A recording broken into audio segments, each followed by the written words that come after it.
Graham Platt shit. Graham Platner is scaring the hose. I mean this metaphorically in the sense that he's scaring off any potential voters, and in a literal sense because of the essay allegations against him. So, in case you're not a loser like me who follows politics, first of all, congratulations. Second of all, you might not know who Graham Platner is. Graham Platner is this grassroots candidate coming out of Maine who had a lot of appeal because he was a very captivating speaker. He had a unique look and he had this kind of everyman aesthetic. But here's the thing about an everyman. Every man has a Reddit account with posts that they're not very proud of. And these posts would come back to haunt Graham Platner pretty quickly into his Senate campaign. Graham Platner would manage to overcome these trials and tribulations, claiming that he's a very different person from when he called himself a communist because he has the Nazi tattoo. Just kidding, of course. He said he didn't know that was a Nazi tattoo, which, I mean, I guess fair enough. John Fetterman only comes around once in our life, right, guys? I don't know why I'm speaking so ill of him. I was a pretty big supporter of him. I thought he was a very captivating speaker, and a lot of what he talked about I could get behind. And with support from people like Bernie Sanders, I was pretty sold on the guy. That was until it has been revealed from a Politico article that Graham Platner has some pretty nasty allegations against him with some pretty good evidence to boot.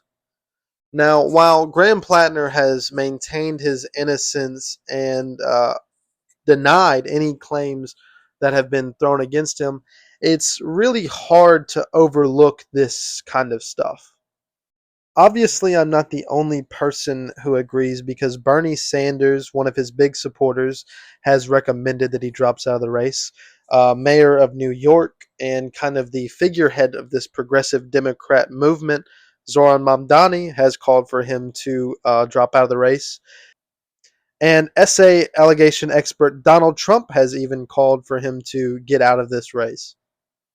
And so, before I could even finish the script of this, Graham Platner has dropped out of the Senate race in Maine. I do believe that this proves the difference between an everyman candidate and a corporately funded candidate in the sense that Graham Platner obviously does not have the money to cover this up like some other people.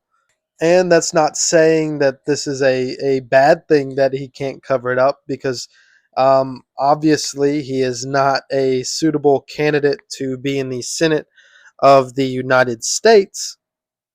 Really put a bow on all of this. I really think that Graham Platner's race should have been dead after the whole Reddit files, but I really think that the fact that he maintained to stay in this long illustrates how much hope and how much people want something different in politics.